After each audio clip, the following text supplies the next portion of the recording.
predators. It exploits weakness, attracts its prey, like a game. Seems to enjoy it.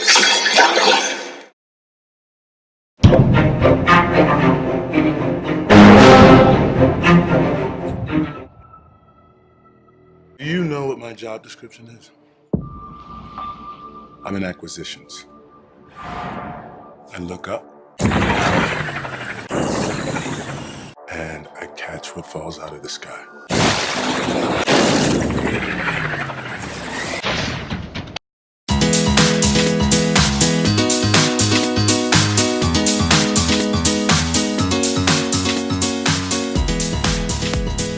This is Brian with ScreenFiles.com and Review.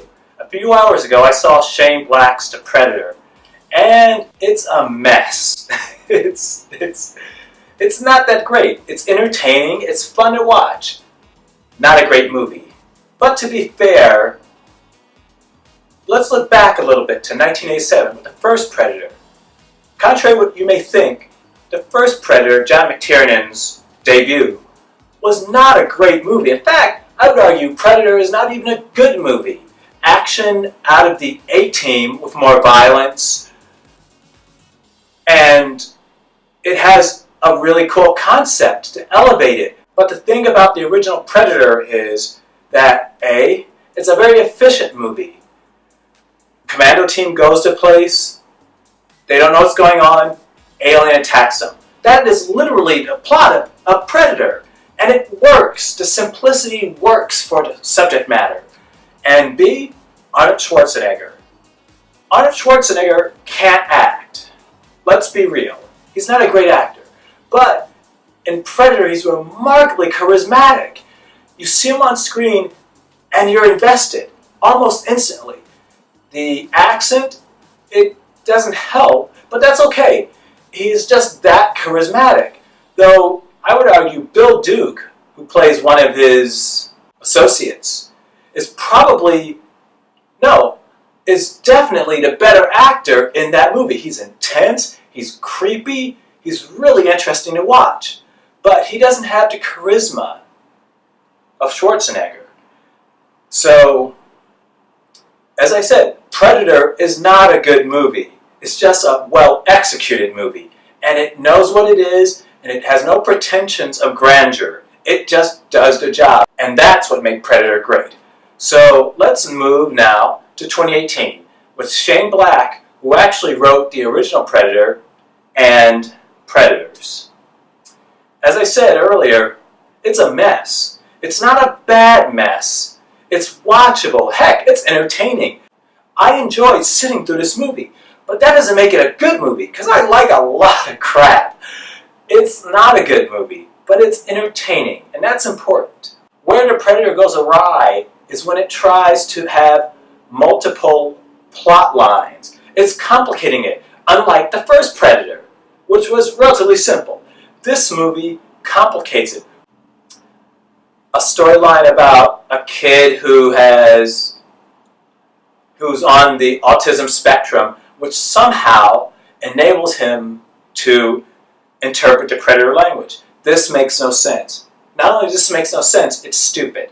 And I also should mention that this movie has a really icky undertone, particularly for people with any type of mental disability, be it PTSD or autism.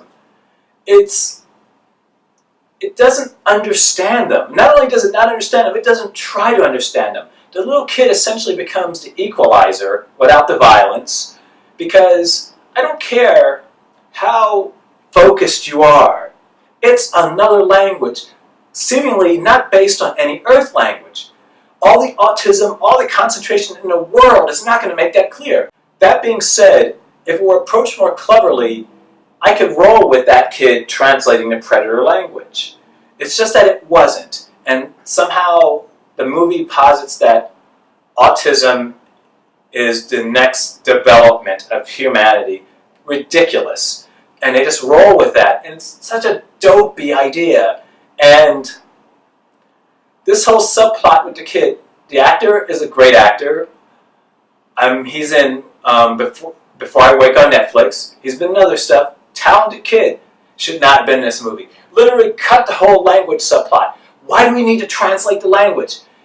Didn't in the first one, shouldn't in this one. It was a waste of time. And as I was saying before, this movie has a really bad understanding of what mental illness is. And characters, there's a suicidal character, great actor by the way, very charismatic, sort of wasted in his role to be totally honest. I don't know his name off the top of my head, but he's with, I guess he's considered a bit off because he tried to kill himself at one point. And while that's understood, the movie wants us to believe that he's willing to kill himself for these people, for this guy who he doesn't know. And it's the most ludicrous thing. The thing is, let's go back to the 1987 movie for a minute. Dutch, played by Arnold Schwarzenegger, was only in that jungle because, well, he was assigned to do it. When Dutch went into that jungle, he was with people he cared about, genuinely, and who had been on prior missions with him. He knew these people. He was loyal to them. So therefore, him dying, or him potentially dying, I should say, in their name is fine. He would accept that, and the viewer would accept that. With the Predator, these people first meet on a bus on their way to the loony bin. It's in all the trailers. And suddenly, they're going to give their life to this guy? Fuck that. I mean, they may like him, granted. But I'm not giving my life for you. I don't know who you are. Why would I do that? It's just, doesn't make any sense. It's insulting. It's not only insulting to people with PTSD or with any kind of mental illness, which some of these characters supposedly have. It's just, it just makes light of something that doesn't need to be made light of. If the producers of this movie had just, I don't know, researched various mental illnesses, they could have tackled this in a more sensitive, interesting way. As it stands, it's really off-putting, and it's ugly, which is the worst thing of all. It's a particularly violent entry in the Predator series, which I'm okay with. I don't mind violence in movies, as long as that violence plays a purpose and it's not gratuitous. I don't think it's necessarily gratuitous here. But, so the violence, no issue with. What's really odd is that this movie is confusing. I know it was confusing to other people as well, because there are certain scenes of exposition that's explaining what the hell is going on. Forgive me, this is a Predator movie. This is not freaking Alfred Hitchcock. There shouldn't be a need for exposition to explain what is happening. There was exposition in the 1987 movie as well, don't get me wrong. But it was just to, as a viewer of the 1987 movie, you understood what was going on once the alien aspect was introduced. And the exposition was to give you more information about what you already knew. In The Predator, at least for me, initially, I'd say for maybe most of the first 45 minutes, I had no idea why things were happening. And the movie clarified that. Wonderful. It shouldn't have had to. They complicated this movie in some really bad ways, some really unnecessary ways, that made it less enjoyable. I mentioned earlier that Shane Black wrote the original Predator. Why did he complicate this movie with so many gratuitous and needless subplots? Get rid of the kid on the spectrum. Make it gone. Not necessary. Don't find some other way to understand the Predator language. Olivia Munn's character, not a bad character. Not terribly necessary either. I don't think I would have gotten rid of her. I would have cut that role down somewhat. It's just not terribly necessary. It's, as I said, it's a violent movie. And I repeat, no issue with that. But at the same time, the violence of the Predator doesn't really serve anything. It's violent just to be violent sometimes. And that's not particularly enjoyable. As I said, though, this is a fun movie. I generally liked watching it. But it doesn't help the Predator mythos or franchise all that much, if you ask me. And I have to say, the ending is terrible. The ending not only doesn't make sense, the ending actually undermines a lot that came before. When I say a lot that came before, I don't mean only this movie. It actually undermines prior movies. It makes no sense. The first thing that came to mind was Pacific Rim, but maybe Iron Man would be more apt. Mild spoilers. Sorry about that. But it's just a dopey way to proceed. It makes no sense. Why would Predators do what happened at the end of this movie? It's just dumb, and it undermines the movie somewhat, and it changes the very nature of the movie. This is not unusual for Shane Black, by the way. Keep in mind, this is the same guy who did Iron Man 3, who turned Mandarin into an actor, and that's a change I'm okay with, because Ben Kingsley is fucking incredible, and frankly I'd watch him read the back of a cereal box if the opportunity presented itself. But at the same time, it was a change that if you were into Marvel characters, as I am, you had to be a little bit underwhelmed by it, because who the hell wouldn't want to see the Mandarin? It'd be awesome! But that aside, it came from Shane Black. So the ending of The Predator is not a shock, but it upends everything in such a hokey, dopey, not good way. This is not a good movie. As I said, neither is the 1987 movie that it's a sequel to.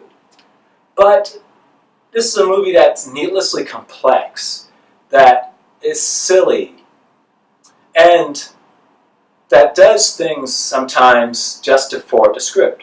For instance, there's a scene when the kid who's on the autism spectrum, whose name I just can't recall, he's going trick-or-treating with the Predator mask and the gauntlet. And while evocative of E.T., the mask has capabilities that aren't present in any other Predator movie. Why? Because movie. The mask, from all the Predator movies, is just a breathing apparatus. It's there because the Predator has issues with our air, and it just enables it to better breathe. It can breathe our air. I imagine that it just can't do so comfortably, so it wears the mask. It also helps in conflicts as well. It protects the face.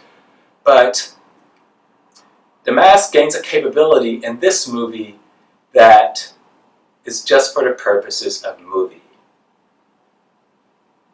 It's a mess. This movie's a mess. Oh, I almost forgot to mention, and I should, Sterling K. Brown, I believe he stars in This Is Us, a show that I've never seen, is amazing. He's freaking brilliant. He takes scenery. He's the Predator. Sterling K. Brown is the Predator in this movie, because what he does to scenery is just a joy to behold. And I know I'm sounding a bit hyperbolic, but he is literally the best thing in this movie. He turns up and interest shoots up accordingly. He is just that friggin' good. And when he's off screen, it's not a bad movie, but it's like, okay, this is interesting. That role. He thinks he's in a much better movie than he actually is. And I have to give Shane Black credit. He gives that man the camera when he's on screen, because Sterling K. Brown is amazing in this movie. He is probably one of the best villains I've seen in the longest time. And again, his performance is just so natural. He's a dick. He's not very trustworthy. He is kind of evil, but he owns it in such a way that it doesn't feel like he's acting to me. I haven't seen his work before, so prior to this movie, I had no experience with Sterling K. Brown. But my God, this man is a friggin' great actor. If he were playing the lead instead of that other guy, I think this movie would have been much more interesting, because he is so good as the villain. I think he would only have brought the same game to being the hero as well. So this is Brian with ScreenFiles.com in a review. If you like The Predator, go see The Predator. It's not a great movie. Hell, it's not a good movie. But it's an interesting movie. It's a fun movie. It's a good diversion. If you have an hour and a half or however long the running time is, you can spin it in worse ways. But if you're a real fan of the franchise, you're bound to be disappointed. This is Brian with ScreenFiles.com and reviewing The Predator. Peace.